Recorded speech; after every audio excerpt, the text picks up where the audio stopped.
들판에도 구멍이 났습니다. 저런 현상들이 요즘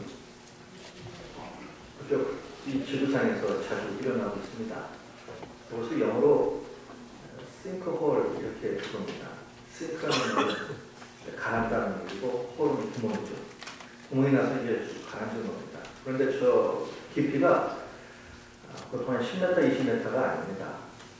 끝이 보이지 않을 정도로 그런 구멍이 생기는 거죠. 그리고 저 홀의 지름이 10m, 20m가 아니라 50m, 큰 것은 100m 이상도 되는 그런 구멍입니다. 우리나라에도 있습니다. 저런 게 왜 생기는가? 갑자기 생기는 거죠. 이 땅속에는 그저 흙과 그리고 암반으로만 되어 있는 것이 아니라 물이 있죠. 지하수가 그러지 않습니까? 그런데 사람들이 지하수를 이제 뽑았습니다. 우리나라도 엄청나게 뽑아 쓰죠. 그렇게 되면 이 공간이 생깁니다. 이 공간이 생기면 그 공간이 무언가로 또 메꿔져야 되는데 메꿔지지 않냐고 그냥 있어요. 그런데 무언가에 의해서 하중을 받으면 그게 심화가 됩니다. 그러면 갑자기 저런 구멍이 쑥 생겨서 땅속으로 꺼져버립니다. 차가 지나가다가 도로가 그렇게 되어버려서 차에 타고 있던 사람들이 저 안으로 그냥 바로 빨려 들어가서 죽은 사람들도 많고요. 집들이 통째로 그냥 저 홀 안으로 떨어져 버리는 그런 일들도 있습니다. 자, 우리가 지금 두 다리를 이 땅에 디디고 살지만 저런 것들을 보면요, 야, 100% 안전한 것도 아니다 하는 생각을 또 갖고 삽니다. 며칠 전에 제가 뉴스를 보니까 이탈리아에서 있었던 일인데요. 2009년도에 이탈리아에서 큰 지진이 났습니다. 그래서 300명 이상이 죽었어요. 그런데 그 지진을 예측하지 못해서 300명 이상의 그러한 희생자를 내게 만든 그 지진 관련된 과학자 6명이 법정에 섰어요. 그리고 그 법정에서는 그 과학자들에게 6년형을 시험을 내렸습니다. 전 세계가 이제 들끓었습니다. 과학자들이 들고 일어났어요. 지진은 예측 불가능하다는 겁니다. 그런데 어떻게 그 일로 말미암아 예측 불가능한 일을 가지고 과학자들을 그것도 6년씩이나 실험을 언도할 수 있느냐 하는 거예요. 또 미국에서도 이제 난리 났습니다. 그러니까 하는 얘기가 과하게 할 수 있고 할 수 없는 게 있다는 거예요. 그런데 할 수 없는 그 한계까지도 책임을 묻는다는 것은 그것은 어불성설이라는 거죠. 자, 이런 걸 보면서 세상에는 모든 것들이 흔들립니다. 그러다가 무너집니다. 언젠가 한번 기억나실 겁니다. 저 서울 성수동에 가면 테크노마트라고 큰 빌딩이 하나 있어요. 그 빌딩이 계속해서 흔들려서 한동안 그 빌딩 사용이 금지되었어요. 도대체 이 빌딩이 왜 이렇게 흔들릴까? 조사를 해보니까 그 빌딩 안에 헬스장이 있는데 그 헬스장의 프로그램 가운데에 아주머니들이 오셔서 막 뛰면서 하는 운동들이 있답니다. 그걸 계속적으로 정기적으로 반복적으로 뛰니까 건물이 흔들린대요. 웃긴 얘기지만 근데 그것을 하지 않게 했습니다. 그랬더니 그 건물이 흔들리는 것이 멈추더래요. 제가 그 얘기를 듣고 무슨 생각이 들었냐면 그 건물 이름이 테크노마트예요. 테크놀로지 마트입니다.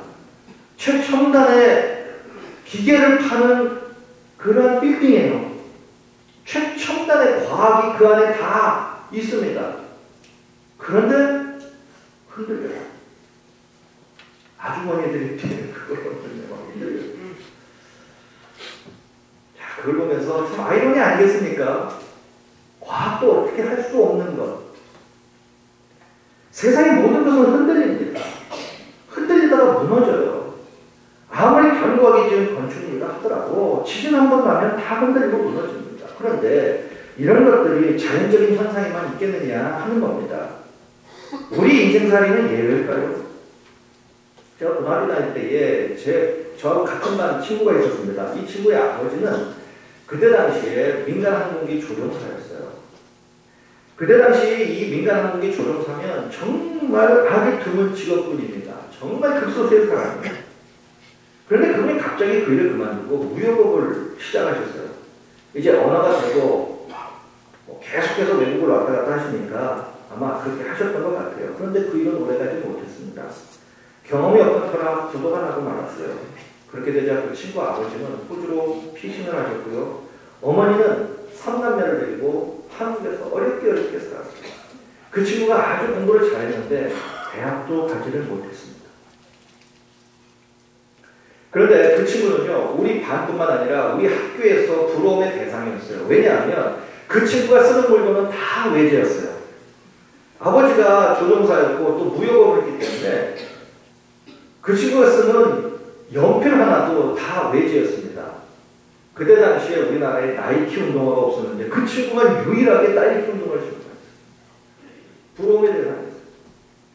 그런데 그 친구 아버지의 사업이 무너졌어요. 그러자 온 가족의 삶이 다 무너져 버렸습니다. 그분은 사업가입니다. 사업가는 사업이 삶의 터전이 되죠. 그런데 그 삶의 터전인 그 사업이 무너지는 순간 삶도 무너져 버리고 맙니다. 터가 무너지면 그 위에 터를 잡고 살아가는 다무튼 그런 사람들도 다 같이 흔들리고 무너질 수밖에 없다는 거죠. 가족의 생계를 책임지는 가장이 직장의 터를 생식하게 되면 온 가족이 다 흔들리잖아요. 그런가 하면 어린 자녀들은 부모님의 삶의 터가 되겠죠. 부모님의 사랑과 그리고 보살핌 속에 살아가야 하는 이 자녀들이 부모님을 잃게 되면 그들의 삶의 터 역시 잃고 맙니다. 무너지고 말아요. 자, 오늘 본문에도 보면 이렇게 인생이 흔들리다가 무너지는 삶을 경험한 한 사람이 나오죠. 오늘 시편 11편을 지은 사람, 그 사람은 다윗이에요. 다윗은 지금 어떤 악한 자로 인해서 인생의 큰 위기를 맞았습니다. 다윗은 자신의 상황을 2절에서 이렇게 표현하고 있어요. 악인이 활을 당기고 화살을 시위에 목이며 마음이 바른 자를 어두운 데서 쏘게 하는도다. 이 얘기죠. 악인이 자기를 향해서 화살을 들고 쭉 잡아 당겼어요. 놓기만 하면 화살이 날아가서 자기 심장을 맞춥니다. 바로 그 상황이에요. 지금 중상모략을 당하고 있습니다. 정당한 이유 없이 생명의 위협을 받고 있어요. 그런데 그 악한 자가 누구냐? 적군도 아닙니다. 바로 자기의 장인이었어요. 사울왕이었습니다. 자기의 장인 사울왕이 지금 화살을 지금 잡아 당겨서 자기의 심장을 향해서 지금 겨누고 있는 거예요. 손만 놓으면 그 화살이 자기 심장을 꽂히도록 만드는 그 상황이 있다는 거예요. 절대절명이죠. 절대절명이. 그런데 다윗의 인생이 처음부터 이러는 게 아닌 거예요. 초기 다윗의 인생은 정말 매우 견고해 보였어요. 그가 베들레헴의 목동이었지만 그 당시 최고 지도자였던 사무엘이 그에게 직접 찾아오죠. 그리고 기름을 붓고 이스라엘의 왕이 될 것이라고 알려줍니다. 그 후에 그는 골리앗을 물리칩니다. 화려하게 백성들 앞에 데뷔를 합니다. 떠오르는 태양이 되어버렸어요. 군대 장관이 됩니다. 충실하게 그 직무를 수행하고요. 백성들은 그에게 환호를 합니다. 박수를 보냅니다. 찬사를 보냅니다. 최고의 인기를 부과했어요. 그러다가 나중에는 사울 왕의 딸 미갈의 남편이 되죠. 왕의 부하가 됩니다. 최고 이 바닥에 있었던 인생이 최고의 인생이 된 거예요. 이스라엘의 이 목동이던 이 보잘것없는 인생이 상상도 못할 그런 위치까지 올라간 거예요. 최고의 자리까지 올라간 거예요. 세상이 모두가 다 자기 것처럼 여겨졌겠죠. 못마땅했지만 사울왕 역시 그의 이러한 능력, 이것을 인정할 수밖에 없었다는 거예요. 그때 그의 마음이 얼마나 든든했겠습니까? 얼마나 뿌듯했겠습니까? 얼마나 목에 힘을 주고 살았겠습니까? 세상이 다 자기 것처럼 여겨졌으니까요. 그런데 이렇게 견고하게 여겨졌던 그 다윗의 인생의 터도 하루아침에 무너져 버립니다. 그가 그렇게 사랑하고 충성을 다했던 그 장인이 자기를 죽이려고 하는 거예요. 간신히 목숨을 부지하고 도망합니다. 들판으로 도망다닙니다. 하늘을 이불 삼아 그렇게 생활합니다. 얼마 후에 들은 소식은 아내도 자기를 떠나가 버리고 다른 남자로 갑니다. 그때부터 그는 하루살이 인생을 삽니다. 도망자의 인생을 사는 거예요. 언제 죽을지 모르는 절대절명의 위기 속에 날마다 매 순간을 삽니다. 이스라엘에서 가장 성공한 것처럼 성공 케이스였던 이 다윗이, 최고의 자리에 올랐던 이 다윗이 하루아침에 가장 비참한 지경으로 떨어지고 만 거예요. 그야말로 그의 인생의 터가 하루아침에 무너져 내린 겁니다.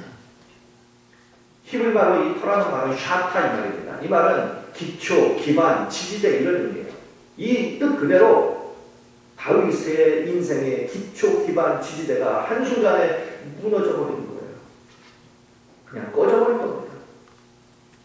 그럼 이런 일들이 다윗에게만 일어나는 일이 아닌 거죠. 우리 주변에도, 아니 우리에게도 인생의 터가 무너지는 일은 있을 수 있다는 거예요. 그렇게 믿고 살았던, 목숨 걸고 살았던 그 우리 인생의 터가 하루아침에 무너지는 일은 얼마든지 우리 인생에 있을 수 있다는 겁니다. 여러분, 이것이 인생입니다. 갑자기 사랑하는 사람을 잃습니다. 그렇게 내가 자신했던 건강을 잃습니다. 내 설정 같은 재산을 잃습니다. 삶의 의욕을 잃습니다. 더욱이 신앙도 잃습니다. 안타깝지만 이것이 우리의 현실이에요. 인생입니다. 그러면 이렇게 인생의 터가 무너질 때 우리가 할 수 있는 일은 무엇입니까? 도대체 우리가 무엇을 할 수 있을까요? 다윗은 오늘 3절에서 이렇게 말합니다. 터가 무너지면 의인이 무엇을 하리까? 이 대목을 세번역 성경은 이렇게 번역합니다. 기초가 바닥부터 흔들리는 이 마당에 의인들 무엇을 할 수 있겠는가? 인생의 터가 무너지면 의인이라도 할 수 있는 것이 아무것도 없게 되는 거예요. 무기력할 수밖에 없는 겁니다. 할 수 있는 일이 아무것도 없는 그런 지경에 떨어지는 거예요. 이때 할 수 있는 일은 하나, 도망가는 겁니다. 빨리 도망가는 거예요. 자, 그런데 여기에 아주 중요한 문제가 있습니다. 그래서 뭐냐면, 그럼 도망가는데 그럼 어디로 도망갈 거냐 하는 거예요. 우리의 인생의 터가 만약에 무너진다면 그 무너질 때에 우리가 어디로 도망가고 어디로 피해야 하느냐 하는 겁니다. 오늘 본문은 그 피신처를 두 군데로 말합니다. 첫 번째는 산을 말합니다. 자, 1절 후반부에 보면 이렇게 말합니다. 너희가 내 영혼에게 새같이 내 산으로 도망하라 하면 어찌하느냐. 다윗이 지금 절대절명의 위기에 놓이겠습니다. 그랬더니 그 주위에 있는 사람들이 다윗에게 뭐라고 권면하느냐. 산으로 도망갔어요. 예로부터 적의 공격을 받으면 집이나 농토나 성을 다 버리고 산으로 도망을 갔습니다. 소돔과 고모라 성이 유황불로 멸망을 당할 때 아시죠? 이 롯의 가족이 어디로 도망갑니까? 산으로 도망가죠. 그렇다면 산으로 도망가는 것이 과연 현명한 처사냐 하는 거예요. 그럼 여기서 산이라는 것은 그럼 무엇을 가리킬까요? 돈이 될 수도 있을 겁니다. 사람이 될 수도 있을 거예요. 권력이 될 수도 있을 겁니다. 사람들은 문제가 생기면, 내 인생의 터가 무너지기 시작하면 사람들은 권력으로 피합니다. 또 사람에게 피합니다. 물질로 피해요. 주위에 있는 사람들이 그렇게 권면을 하는 겁니다. 다윗에게. 산으로 도망가세요. 다윗 역시 사울왕에게 쫓길 때 산으로 도망간 적이 있었어요. 사무엘상 23장을 보면요, 산으로 숨어다니는 다윗의 모습이 나옵니다. 그런데 산은 다윗에게 안전한 피난처가 되지 못했어요. 다윗이 산으로 도망가고 산으로 피하면 사울왕도 역시 마찬가지로 산으로 쫓아왔어요. 예를 들면 사무엘상 24장 2절을 보면요, 이런 말씀이 있습니다. 사울이 온 이스라엘에서 택한 사람 3,000명을 건드리고 다윗과 그의 사람들을 찾으러 들려서 바위로 갔다는 거예요.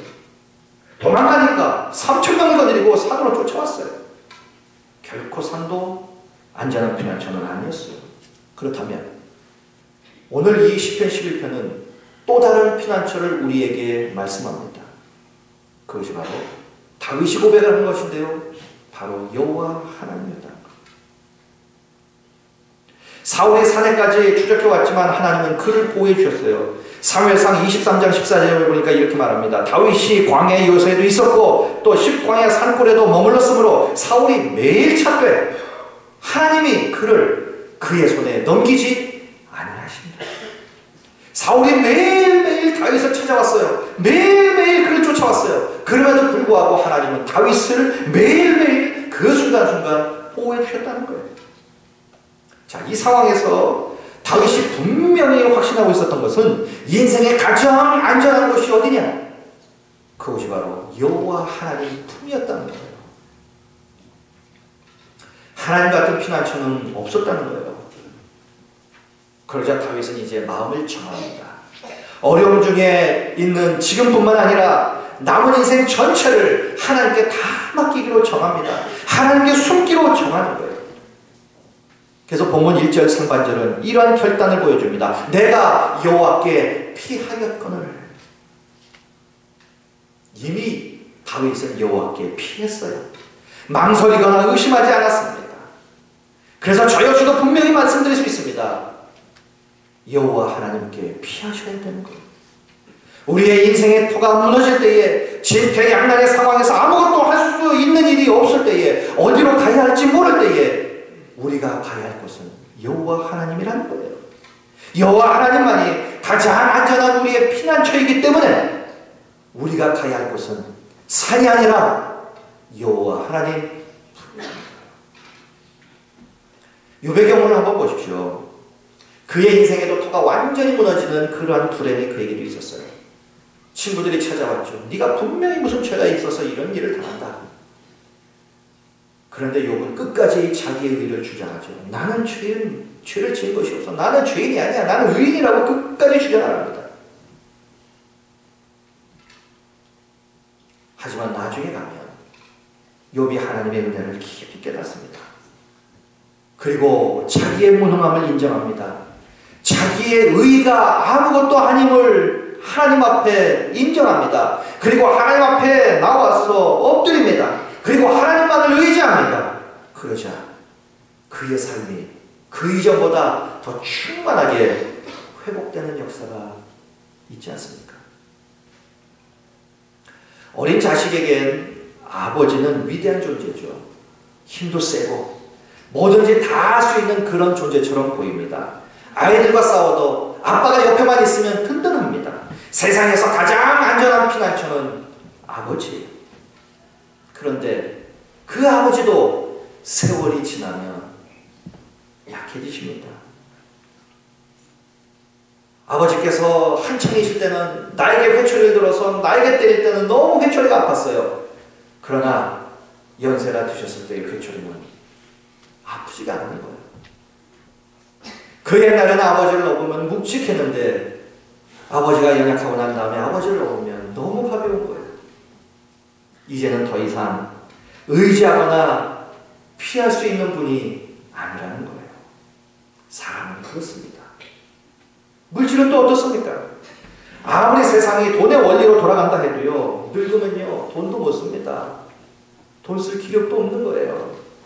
또한 아무리 많은 돈이 있어도요 고칠 수 없는 병도 있어요. 어떤 사람들은 권력이 피하죠. 문제 생기면 권력줄을 잡습니다. 그러나 그 권력도 5년이면 끝인 거예요. 도대체 이 나라는 언제까지 대통령의 자식들이 풀려가지 않는 날이 올까요? 그래서 제가 이런 말을 하고 싶습니다. 제가 누구 특정한 분을 제가 지적해서 말씀드리는 건 아니지만 대한민국의 대통령은 결혼하지 말아야 됩니다. 풀려갈 자신이 없으면 그렇겠죠. 권력줄을 잡아도 권력 뒤에 숨어도 5년밖에 못 갑니다. 그러기에 사람보다 물질보다 권력이나 건강보다 천만배 억만배 안전하고 강한 피난처는 하나님이신 거예요. 하나님밖에는 없습니다. 하나님만이 참 피난처가 되시는 거예요. 그렇다면 하나님은 왜 우리에게 참 피난처가 되어 주시느냐 하는 겁니다. 본문은 그것을 상징적으로 우리에게 말씀합니다. 하나님께서 계신 곳이 우리하고는 다르다고 말해요. 여러분, 땅에서 지진이 날 때, 쓰나미가 일어났을 때 가장 안전한 곳이 어디라고 생각하십니까? 가장 안전한 곳은 하늘입니다. 비행기를 타고 하늘에, 공중에 떠 있으면 이 땅에 무슨 일이 일어나도 괜찮아요. 그래서 세계의 각 나라의 국가 원수들은 다 전용기가 있죠. 특별히 미국 대통령 전용기 에어포스 1은 비행기를 타면 그 안에, 비행기 안에서 미국과 전 세계를 통제할 수 있는 모든 것들이 다 들어있어요. 또 그렇게 할 수 있는 사람들도 다 탑니다. 공중에 떠 있으면서 정치를 다 할 수 있는 거예요. 공중에 떠 있으면 안전합니다. 땅에 지진이 나든 땅이 뒤집어 엎어지든 하늘에 떠 있으면 안전한 거예요.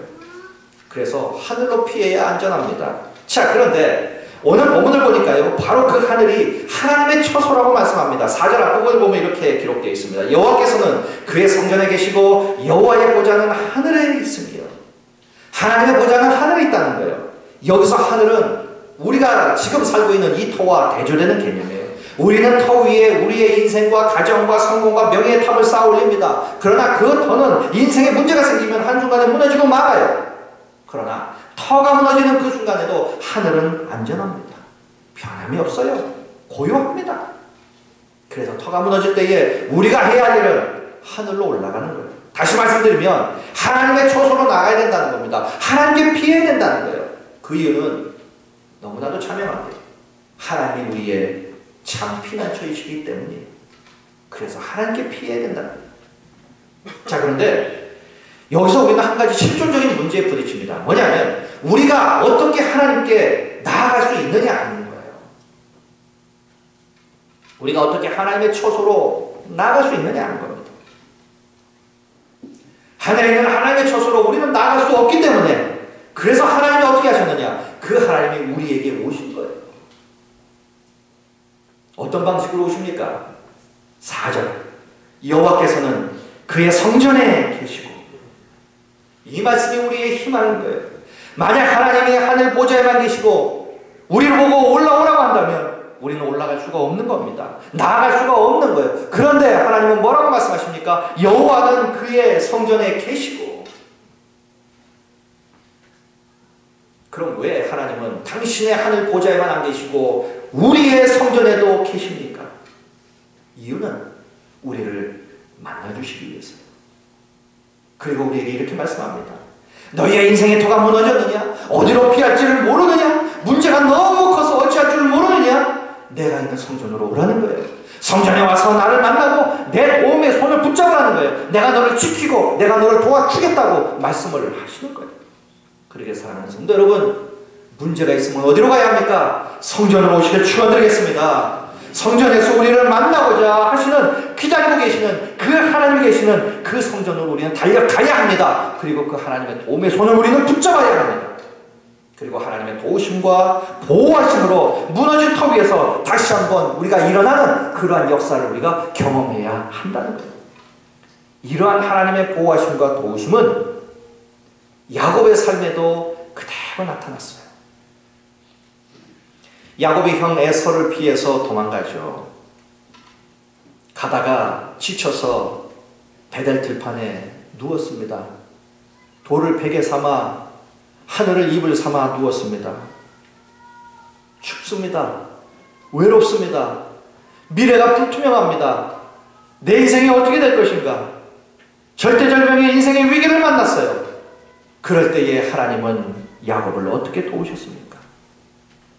야곱이 꿈을 꿉니다. 그러자 하늘에서부터 사닥다리가 내려와요. 그뿐 아닙니다.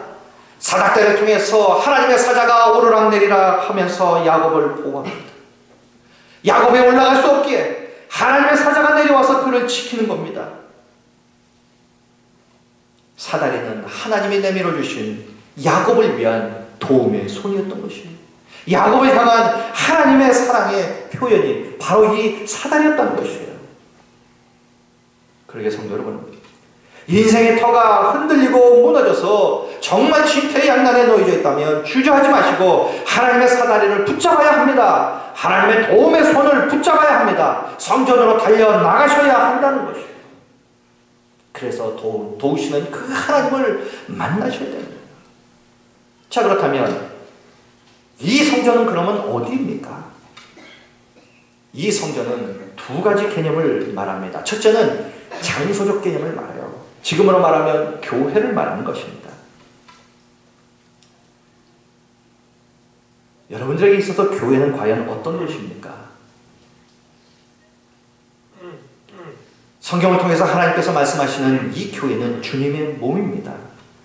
그리고 하나님을 예배하고 우리의 삶의 중심이 되어야 하는 것이 바로 이 교회입니다. 물론 우리 하나님은 편지하시는 분입니다. 다시 말씀드리면 어디든 계시는 분이세요. 하지만 예배를 위해서만큼은 하나님은 우리에게 말씀합니다. 나와 이곳에서 만나자고 말씀하십니다. 매 주일 이곳에서 만나자고 말씀하시는 거예요.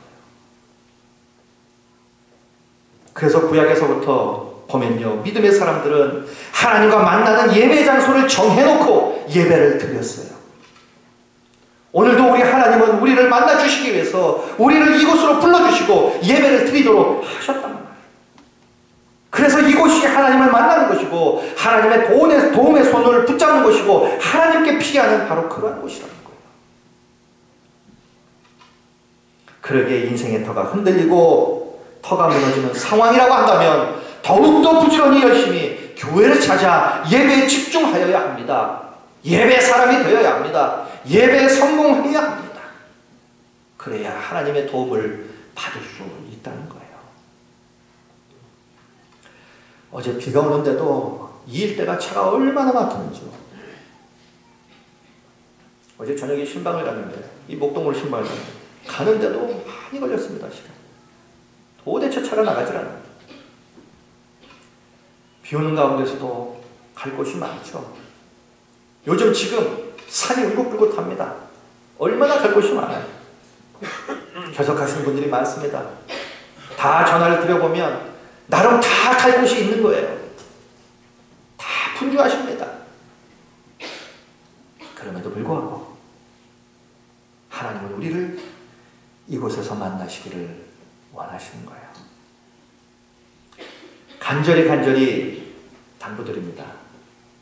우리의 삶의 중심, 매 주일 이 자리에서 하나님 앞에 드리는 예배가 매 주마다 우리가 사는 이 삶의 첫 순간이 되어야 할 줄로 믿습니다. 다른 건 둘째치더라도 하나님 앞에 드리는 이 예배만큼은 포기하지 마시기를 주님의 이름으로 간절히 축원드리겠습니다. 그리고 이곳에서 하나님의 도우심을 받아 누리셔야 합니다. 두 번째로 이 성전은 영적 개념을 갖고 있습니다. 다시 말씀드리면 성전이라고 하는 것은 하나님의 백성들이 무릎을 꿇고 기도하는 바로 그곳이 성전이라는 것이에요. 우리가 가정에서 무릎을 꿇었다면 그곳이 바로 성전입니다. 우리가 목 놓아 하나님을 부르는 그 자리가 있다면 그곳이 바로 성전이라는 것이에요. 그래서 정리하면 이런 말씀입니다. 오늘 본문에서 말씀하시면 이 성전이라고 하는 것은 바로 예배의 자리와 기도의 자리를 뜻하는 것이에요. 이 예배의 자리와 기도의 자리에서 하나님을 만나서 믿음의 손을 내밀어서 하나님의 도움의 손을 잡는다면 그 손에 붙들려 터가 무너지더라도 걱정 없이 우리는 다시 일어날 수 있게 된다는 것이에요. 그때 우리는 그곳에서 우리의 피난처, 우리의 도움이신 하나님을 만나는 감격을 누리게 된다는 겁니다. 그 감격을 다윗은 오늘 보면 7절에서 이렇게 고백합니다. 여호와는 의로우사 의로운 일을 좋아하시나니 정직한 자는 그의 얼굴을 배우리다. 정직한 자는 그의 얼굴을 배우리다. 그러면 여기서 정직한 자는 그러면 어떤 사람일까요? 의로운 일을 하는 사람은 어떤 사람일까요? 도덕적인 사람입니까? 율법적인 사람입니까? 이런 사람이 의롭고 정직한 사람입니까? 그 얘기를 하는 겁니까? 아닙니다. 여기서 말하는 정직한 사람이라는 사람은 어떤 사람이냐면 자기의 인생의 터가 지금 무너지고 있습니다. 무너질 때에 내 힘으로는 도저히 구원받을 수 없음을 온전히 인정하는 사람이 정직한 사람이에요. 자기의 무능함을 하나님 앞에 정직하게 인정하는 사람. 내 힘으로는 도저히 할 수 없습니다라고 하나님 앞에 정직하게 인정하는 사람, 이 사람이 정직한 사람이라는 거예요. 하나님만이 도움이십니다. 하나님만이 구원이십니다. 하나님만이 나를 이렇게 세워줄 수 있습니다. 이렇게 하나님을 하나님 댁에 정직하게 인정하는 사람, 이 사람이 이 본문에서 말하는 정직한 사람입니다. 뿐만 아니라 다른 곳이 아닌, 산이 아닌 하나님께 피하는 자, 하나님만이 나의 피난처요, 하나님만이 나의 도움이심을 믿고 하나님께 나가는 자, 이 사람이 의로운 사람이라는 거예요. 그래서 세상에서 가장 의로운 사람, 이 사람은요, 하나님을 믿고 하나님께 맡기고 하나님을 의지하고 하나님께 피하는 사람이에요. 믿음의 사람이 의로운 사람이고 정직한 사람이라는 거예요. 결국 이런 사람이 하나님의 얼굴을 배우는 거예요. 내가 할 수 있습니다. 나는 사람 백 믿습니다. 나는 권력 뒤에 숨었어요. 나는 돈이 있습니다. 이런 사람들은 하나님의 얼굴을 배울 수 없다는 거예요. 하나님만이 할 수 있습니다. 하나님만이 나의 피난처요, 하나님만이 나의 도움이시오, 하나님만이 나의 구원이십니다. 하나님만이 내가 피할 곳입니다. 이렇게 인정하는 사람, 이 사람이 하나님의 얼굴을 배우는 거예요. 다윗이 그렇게 해서 하나님께 나갑니다. 주위 사람들은 권면합니다. 산으로 도망가십시오. 그러나 다윗은 이미 여호와께 피했어요. 그러자 하나님은 다윗을 생명싸개로 싸셔서 그를 숨기시고 보호하셨어요. 다시 그를 회복시켜 주십니다. 그것으로 끝나지 아니하고 그를 그 나라의 왕으로 만들어 주셨어요. 하나님은 다윗에게 피난처가 되시고 피할 바위가 되시고 구원의 뿔이 되어 주셨어요. 이전보다 더 놀라운 축복으로 그를 높여주셨어요. 하나님의 영광에 동참하게 만들어 주셨습니다. 그러게 여러분, 우리도 다윗처럼 그렇게 하시기를 축원드리겠습니다. 그리고 다윗이 경험한 그 하나님을 우리도 경험하며 사시기를 주님의 이름으로 간절히 축원드리겠습니다. 여러분, 지금 우리가 서 있는 인생의 터, 재물의 터, 건강의 터, 안락의 터, 평안의 터, 환경의 터, 이거 너무 과신하지 마십시오. 이거에 목매고 이거에 내 인생을 맡기며 살지 말라는 겁니다. 언제든 무너질 수 있어요. 그래서 우리가 믿고 의지할 분은 영원히 흔들림이 없는 만세반석이신 하나님이십니다. 그래서 세계적인 설교가 스펄전 목사님은 20편 11편을 가리켜서 이런 제목을 붙였어요. 견고한 자의 노래. 그럼 견고한 자가 어떤 자입니까? 무너지는 터를 의지하지 아니하고 만세반석이신 하나님께 인생의 모든 것을 맡기는 사람, 그 위에 자신의 인생의 집을 짓는 사람, 문제가 있을 때마다 하나님께 피하는 사람, 이 사람이 견고한 사람이라는 거예요. 사랑하는 성도 여러분, 우리 인생에서 우리의 가장 확실하고 가장 든든한 피난처가 어디입니까?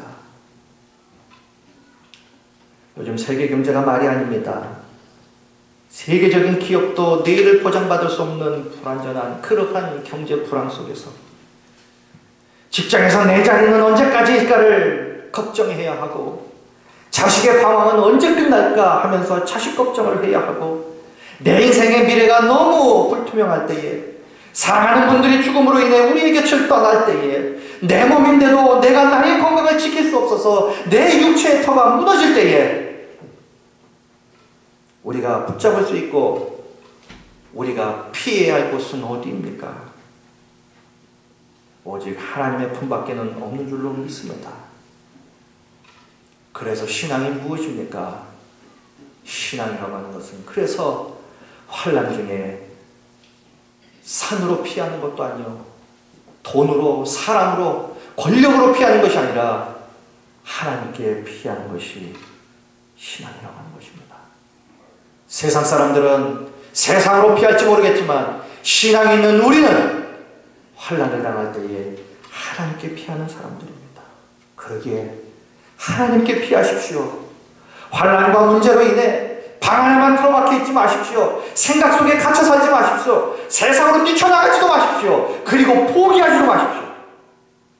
오늘 이 시간 우리를 향해 사랑의 두 팔을 벌리고 우리가 오기를 기다리시는 그 하나님 품에 안기십시오. 그래야 사는 역사가 반드시 있게 될 것입니다. 신앙이 있으십니다. 우리는 다 신앙인입니다.